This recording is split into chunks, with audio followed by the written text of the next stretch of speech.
pleasure to introduce Jeremy Welch, the CEO of Casa, Inc. If you're not familiar with Casa, you're going to learn a lot about it in the next 20 minutes.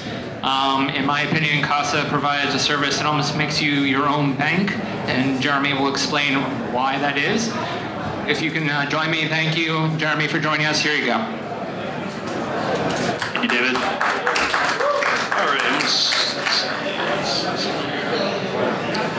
All right, how's it going, everybody?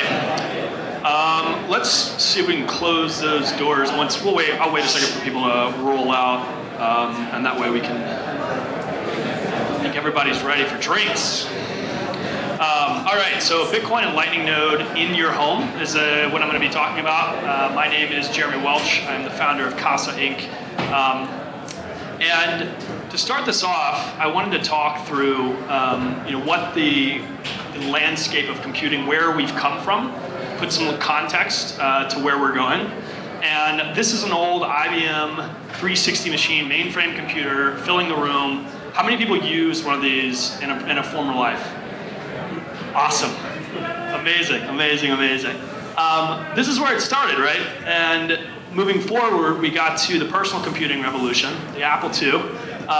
In this specific ad, we're actually, they're pitching to kids in terms of doing homework, playing after-school games, different use cases.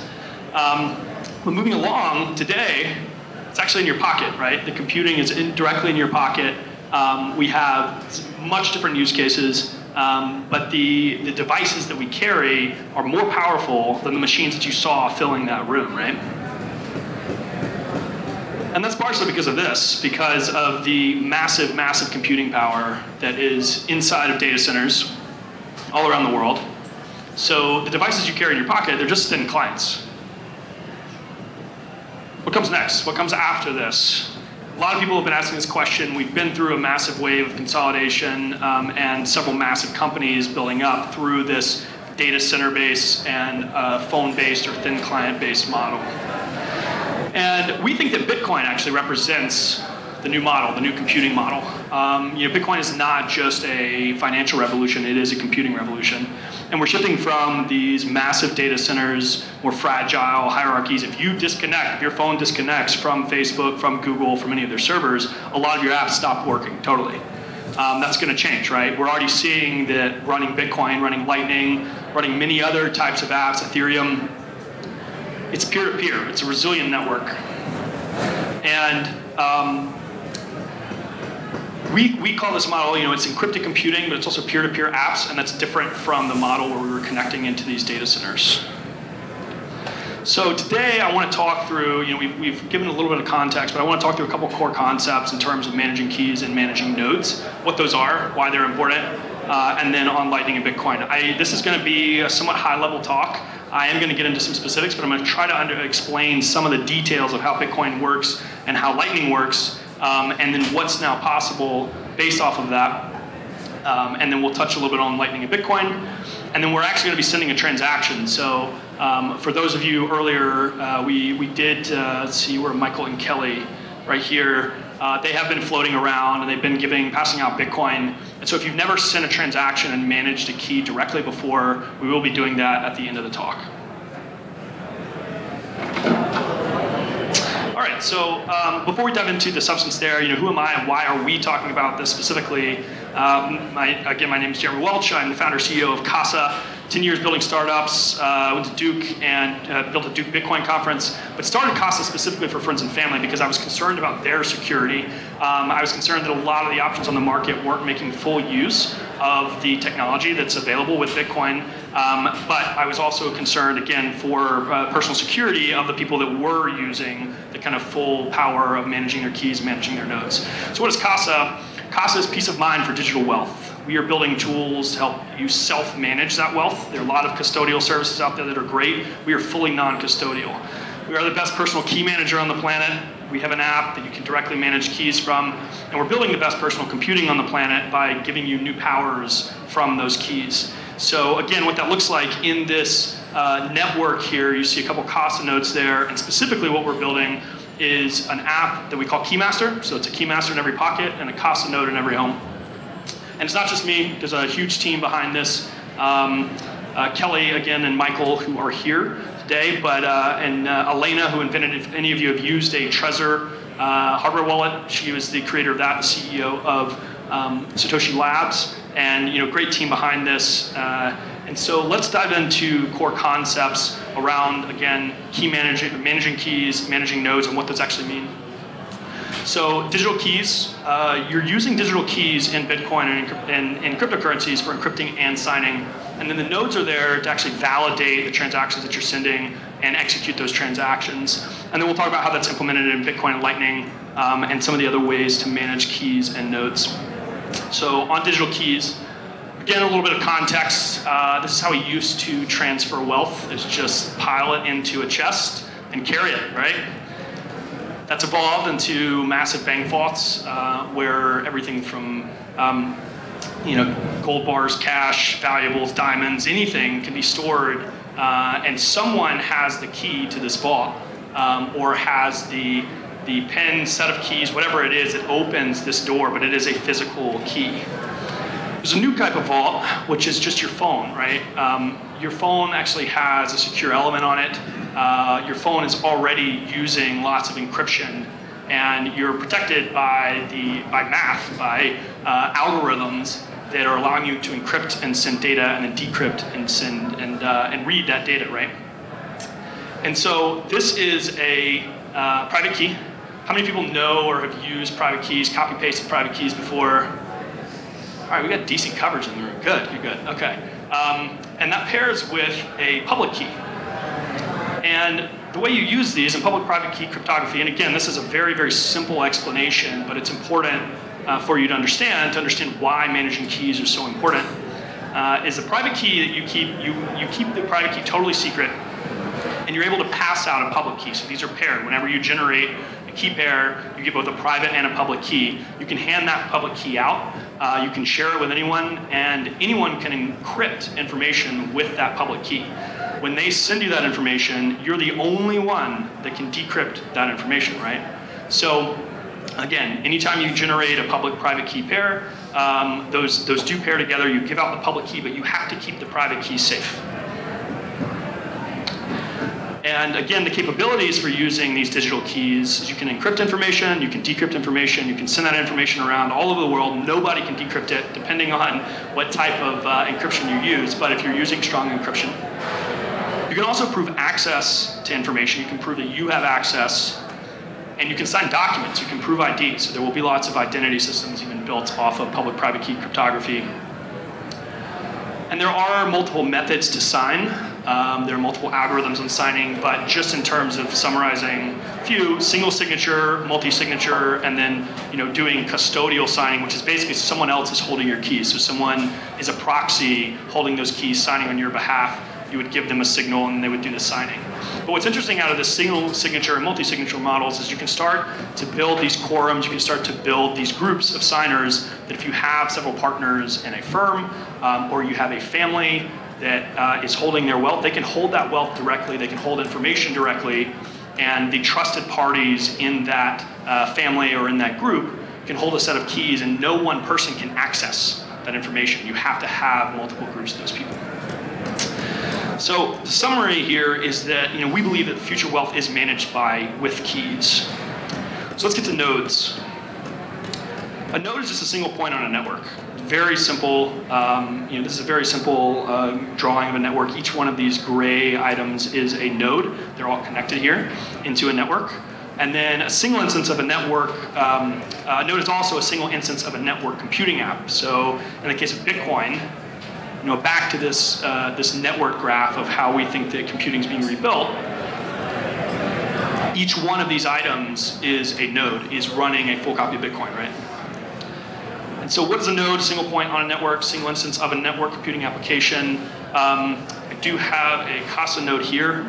This is what you can run in your home, and this is a node that runs Bitcoin and runs Lightning. And each node is similar or the exact same to all other nodes in the network. So they're all running the same thing to build the network, right? So using keys, using the understanding of nodes, let's dig into Lightning Network and Bitcoin and why this matters, why this new kind of computing paradigm matters. Again, beyond the price hype, there is a computing revolution. And we've been hearing a lot about Facebook and Google and mismanagement of information. What you don't hear is that there is a lot behind the scenes of that comes out later. So we see a lot of mismanagement of information that only comes out in hindsight. We see a lot of mismanagement even by existing banking companies. So it's not just information systems, Facebook, Google. We're seeing lots of banking fines recently. And we see a lot of pressure towards people running their own infrastructure across the board to manage their own data and to manage eventually their wealth and their wealth applications. So Bitcoin is peer-to-peer money managed with digital keys. You've been hearing about this all day long. And each Bitcoin address is unlocked with a private key. So what we were talking about earlier about these individual keys, you have a public-private key pair. You want to keep the private key secret. Managing that key and keeping that key safe is what allows you to actually unlock your funds on Bitcoin. The Bitcoin nodes that you run actually route and validate transactions. So let's take a look. We showed this earlier, this graph. This is a pretty simplified graph. So there's a small number of nodes in this graph. Bitcoin network, node network is actually much bigger. There are hundreds of thousands of nodes, and it looks more something like this. So this graphic is showing, I have here at the top, miners create blocks, nodes validate blocks. What's actually happening here is the Dragon Mint miners over here are actually creating the blocks of transactions. Transactions are sent to them, they gather them together and create a block. But those blocks are being sent out to hundreds of thousands of nodes on the network, and this is what actually secures the Bitcoin network. And you can actually run one of these nodes, and you're actually running the core banking infrastructure, the core financial infrastructure, the core computing infrastructure of this new world by running a node and contributing to this, this massive kind of safeguarding of the Bitcoin network. So sending transactions with Bitcoin Lightning is slow, but it's reliable, or with Bitcoin is slow but reliable, and that's why Lightning Network was built. It's built on top of Bitcoin, and it's for fast and direct payments. So if we use a similar visual, you can run two Casa nodes. They connect together using Lightning, and you can send these direct payments back and forth between the devices. And so they do connect into the Bitcoin network, but the important point here is, again, you're running core financial infrastructure. It's between just two offices or just two homes, and no one else is in between. There is no middleman. It is only the protocol, and that's never really been seen before. So more on the Lightning Network basics. And the way it works is two peers, they open a channel. So between two Casa nodes, for instance, that channel is funded with a small amount of Bitcoin. You can send many transactions back and forth as long as it's within the funded amount right now. Lightning Network is expanding, and there are some limits right now because it's still very early days, but you are limited to the total amount you fund that channel with. But one of the most interesting things about this is it is nearly zero fee. We're already seeing cases on the Bitcoin network to where you've got tens of millions of dollars sent around the world for all of 50 cents, all of $1. So very small transaction fees, which is pretty remarkable. And with Lightning, we're actually seeing cases to where it's nearly zero fee. So even lower than a few bucks. But direct payments between two parties. And so just to talk a little bit about the progress of Lightning, and then we're going to wrap up and go to this quick demo, is at January 2018, this is what it looked like to be able to set up and run Lightning. December 2018, this is our interface. So if you're running one of these nodes, we've got a very easy to use interface to run a Lightning node and send payments. Again, it feels like a very easy to use Apple-like interface. January 2018, this is what the Lightning network of those peer-to-peer connections looked like. December 2018, this is what it looks like. So we're now well over 4,000 nodes on Lightning, several hundred thousand nodes on Bitcoin. But you can see this computing network growing and this financial infrastructure that you, again, can just run in your office or in your home. So there's a question of who's managing your keys and nodes, and I'm going to move pretty fast through this so we can get to the last bit. But there are keyless on-ramps, Coinbase, Square Cash, Robinhood. There are several others. They're easy to use. They're free to start. But you do have low control. They are custodial. If the website goes down, because they are managing your keys, the website goes down, then you are losing control. And there is a centralized hacking risk, and we've seen that more and more with exchanges. Plenty of hardware wallet companies, you do have local control and you have full access, but there is a learning curve. There's low support, and there is physical theft and accident risk. We've seen a lot of people. In fact, our CTO, Jameson, was directly attacked. He was directly swatted And so there is some risk around keeping just everything on just a singular local device. And you do have these max storage options, which are going to like full cold storage with paper wallets. And they're a lot harder to set up and run, and can be quite expensive. And then we make a solution that is a balance between the two. So you do have an app in your pocket and you do have a device in your home. There is a hurdle to get this running, but we are there to provide support. But there's several models in terms of how to manage your keys and how to manage your nodes. But the main thing that I'm trying to drive home here is just to be aware of who is managing your keys and managing your nodes. So to all the family offices, you have this question of do you use custodial or non-custodial options. I think that this statement, not your keys, not your Bitcoin, is really important. This is something that the community has rallied around for a long time because there have been so many hacks with exchanges and with other companies. So just paying attention again to where your keys are. But it's always going to come down to your firm and the kind of right balance for your firm. Some will end up using full custodial, some will end up using at least partially managed keys directly themselves. But again, it's up to your firm. So to review, Future Wealth is managed with keys. These peer-to-peer nodes, it is a full computing revolution. It's not just about Bitcoin, it's not just financial. Lightning is enabling low or actually no fee payments, which is going to be, and they're instantaneous, they're very, very fast, and it's all encrypted too. So unlike the Bitcoin network where you can read all the payments that are happening, Lightning, you can't read anything that's happening. Statement, not your keys, not your Bitcoin, again, in terms of your decisioning as to whether you should manage keys or not, just keep that in mind. But we ultimately think most people will end up with a mix of custodial and non-custodial. And so to end this, we're actually going to do, so for some of you that have never really held a key or never signed a transaction, we have, again, Kelly and Michael have been wandering around today helping you get some apps installed on your phone and sending over some Bitcoin to those keys that are directly on your device. So if you have those, did anybody grab a device or anybody get some funds on their phone? Cool, we got a few hands, cool. So for those of you that didn't, you can go to keys.casa and sign up, and you can download this app, you can find us after, and we can still run through this if you want to, but what the app allows you to do is generate keys directly on your device, right, and actually manage those keys. And you can find myself or Michael or Kelly for funds. But for those that have it, what we're going to do real quick is, this is what the interface looks like. And you've got 3 tabs here: keys, assets, help. You're actually going to click through to the assets tab there in the middle, and then click on it should be your Bitcoin that's secured by your mobile key. There's a key directly on your device. We as a company have no access to that. No one else in the world has access to that. It is only on your device.